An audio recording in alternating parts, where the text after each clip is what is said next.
हाँ जी, अस्सलाम वालेकुम। बीएससी जनरल मैथमेटिक्स आपका आज हम जो स्टार्ट करने जा रहे हैं लेक्चर, उसका नाम है जी कोनिक सेक्शन।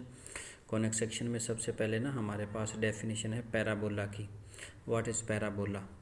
तो पैराबोला के लिए देखें, हमारे पास डेफिनेशन में वो क्या कहता है, let we have a fixed point F and a fixed line L.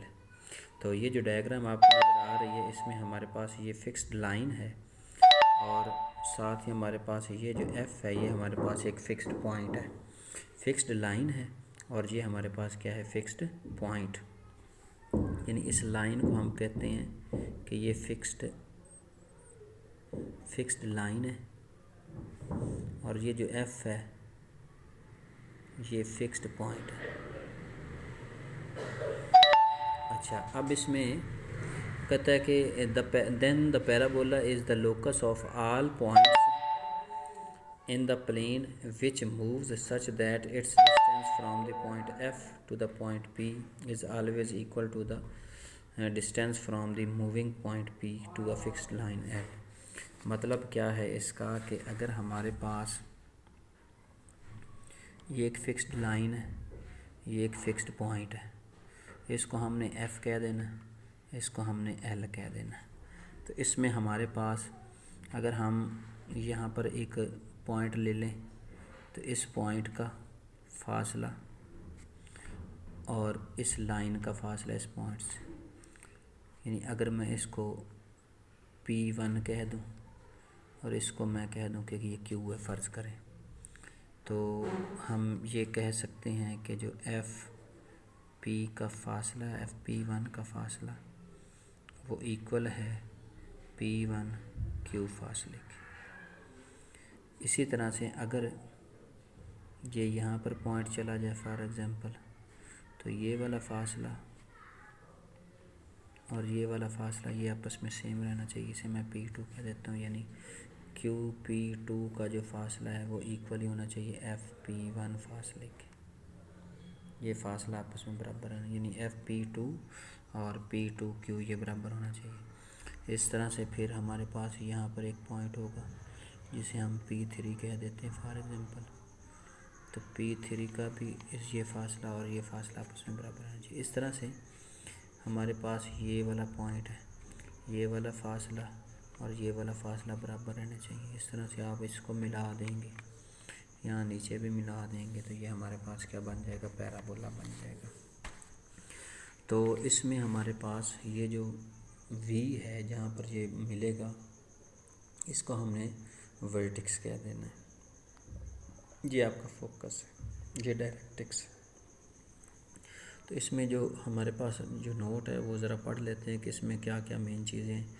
F जो हमारे पास है उसे हम कहेंगे फोकस ऑफ पैराबोला, जो एल होगा उसे हमने डायरेक्ट्रिक्स कह देना है। उसके बाद the line which passes through the focus and perpendicular to the directrix is called axis of the parabola. मतलब ये वाली जो लाइन है ना, ये वाले ये फोकस से पास होती है और इस लाइन के ऊपर ना यहाँ पर ये परपेंडिकुलर है, यानी 90 डिग्री का ज़ाविया बना रही है। तो इसका मतलब ये इस पर परपेंडिकुलर है, इसको हमने नाम देना है एक्सिस ऑफ द पैराबोला। इसमें जो वी है उसे वर्टेक्स कह देना है। उसके बाद जो पी एफ और पी क्यू है, मतलब ये क्यू एफ है ना, तो यहाँ इस पॉइंट को नाम हम पी का दे देते हैं। तो पी एफ और पी क्यू इनकी जो रेशो होगी उसको हमने इसेंट्रिसिटी कह देना है। और इसमें हमारे पास नेक्स्ट हमारे पास कह रहा है कि C D which pass through the focus and perpendicular to the axis is called the locus, यानी लेटस रेक्टम। ये यहाँ पे क्या लिखना है, latus rectum of the parabola. मतलब ये वाला, ये यहाँ से लेकर यहाँ तक ये इस पर परपेंडिकुलर है, फोकस में से पास हो रही है, तो इसको हमने क्या कहना है, लेटस रेक्टम कहना है। The fixed point F can never lies on the fixed line L. कहता है जो हमारे पास फोकस है वो कभी भी इस फिक्स्ड लाइन के ऊपर, यानी डायरेक्ट्रिक्स के ऊपर फोकस कभी भी नहीं आ सकता। पी एफ और पी क्यू ये हमेशा आपस में सेम रहेंगे, यानी पी का फासला एफ से और पी का फासला क्यू से आपस में सेम रहेंगे। तो इस तरह से हमारे पास ये बराबर रहेंगे। अगर ये इक्वल हो जाते हैं तो हम कहते हैं ये डेफिनेशन है किसकी, पैराबोला की। नेक्स्ट हमने क्या करना है कि जो पैराबोला है ना, उस पैराबोला की इक्वेशन जो है ना वो ड्राइव करनी है, जो कि हमारे पास Y square is equal to 4ax है। इसी तरह से अगर ये इधर हो जाता तो ये फिर Y square is equal to -4ax हो जाता। अगर ये ऊपर हो जाए तो ये X square is equal to 4ay बन जाता है। अगर ये नीचे की तरफ हो जाएगा तो ये X square is equal to -4ay हो जाएगा। तो इनकी इक्वेशंस उसने ना ड्रा की हैं, वो ड्रा करके हम भी देख लेते हैं कि ये क्या चीज़ें हैं। इसमें आप देखें ये आपका वो पैराबोला आ गया, ये आपकी फ़िक्स्ड पॉइंट आ गया, ये आपकी फ़िक्स्ड लाइन आ गई। अब देखें ये जहाँ से ये पास हो रहा है उसको हमने कहा था ये वर्टेक्स होगा, ये वी कहलाता है। अब वी जो है वो समझ लो कि ओरिजिन रेक्टेंगुलर कोऑर्डिनेट सिस्टम में जैसे ओरिजिन होता है ना, तो ये ओरिजिन है एक्स एक्सेस और वाई एक्सेस का। यहाँ पे एक्स एक्सेस और वाई एक्सेस एक दूसरे को कट कर रहे हैं, तो इसकी राइट साइड पर जाएँ तो एक्स पॉजिटिव होता है, लेफ़्ट साइड पर जाएँ तो एक्स नेगेटिव होता है। इस तरह से अगर राइट साइड पर जाएँ तो हमारे पास यहाँ से लेकर यहाँ तक का जो फासला है ना वो ए के बराबर है। तो इस तरह से ये पहला कोऑर्डिनेट एक्स एक्सिस होता है, वो यहाँ से यहाँ तक का फासला ए हो गया, और इधर जाएंगे तो वो -a हो जाएगा। क्योंकि ये एक्स एक्सिस के ऊपर वाई कंपोनेंट 0 होता है तो ये भी 0 हो जाएगा, ये भी 0 हो जाएगा। अगर हम इधर बात करें तो हमने इस पैराबोला के ऊपर एक आर्बिट्रेरी पॉइंट ले लिया जिसको एक्स वाई कह दिया, मतलब इधर जाएँ तो एक्स है, ऊपर जाएँ तो वाई है ये फासला। अगर हम इस पॉइंट की बात करें जो कि डायरेक्ट एक्स के ऊपर हमने क्यू लिया है, तो आपको पता है यहाँ से यहाँ तक का फासला तो -a था, तो एक्स एक्सेस जो है वो -a हो गया। यहाँ तक के यहाँ से फासले को हमने क्योंकि वाई कहा हुआ है तो ये हमारे पास वाई हो जाएगा। इस तरह से हमारे पास ये जो है ना ये एक्स की वैल्यू है ना -a, इसलिए इसको हमने लिख दिया X is equal to -a, इसे डायरेक्ट एक्स कहते हैं। तो अब हमने डेफिनेशन जो पढ़ी थी उसमें क्या था कि पी का एफ से फासला, और फिर उसके बाद पी का एफ से फासला, और उसके बाद ये पी का क्यू से फासला, ये आपस में क्या रहते हैं, सेम रहते हैं।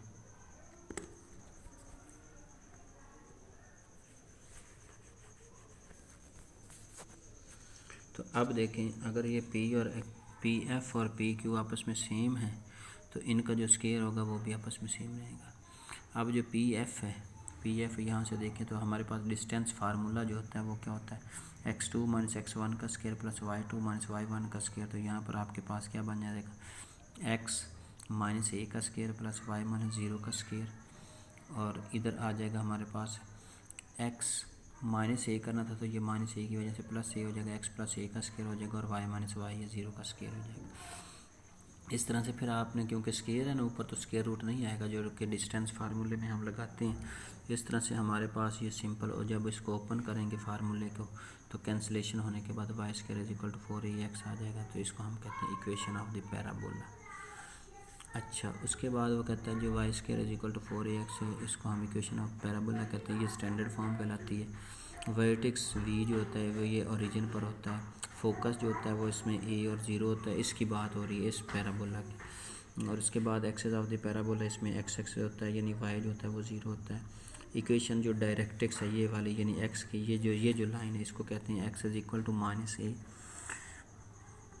पी एफ और पी क्यू अगर इनको डिवाइड करें क्योंकि ये डिस्टेंस सेम होते हैं, कैंसिल होकर आंसर 1 देगा। तो लेंथ ऑफ लेटेस्ट रेक्टम ये आपने याद रखनी है। लेंथ ऑफ ये आगे प्रूफ भी हम कर लेंगे, वो किसकी इक्वल होती है, 4a की इक्वल होती है। लेटेस्ट रेक्टम की लेंथ हमेशा सेम होती है। उसके बाद हमारे पास होता है length of semi latus rectum, वो इसका हाफ हो जाएगा।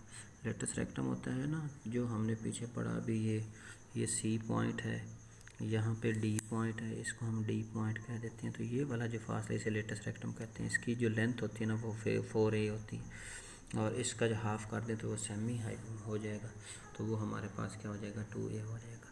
ये दूसरी फॉर्म है जी। ये हमारे पास एक्स एक्सेस के अलॉन्ग सिमेट्रिक था पैराबोला, ये वाई एक्सेस के अलॉन्ग सिमेट्रिक है। बाकी इसका प्रूफ उसी तरह से, बस आपने इसकी इक्वेशन जो है ना वो याद करनी है। एक्स स्क्वायर यहाँ पर इसको हमने जो कहना है वो क्या कहना है, 4ay कहना है। बाकी वर्टेक्स उसी तरह से ओरिजिन हो जाएगा, फोकस उसमें a और 0 था, यहाँ पर 0 और a हो जाएगा।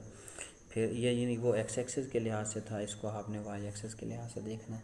तो ये सारी चीज़ें मैं आपको PDF में ये सेंड करूँगा, तो आपने वहाँ से इसको अच्छी तरह से रीड कर लेना है। ये हो गई पैराबोला की जनरल फॉर्म्स हो गई। उसके बाद पैराबोला की डेफिनेशन आ गई।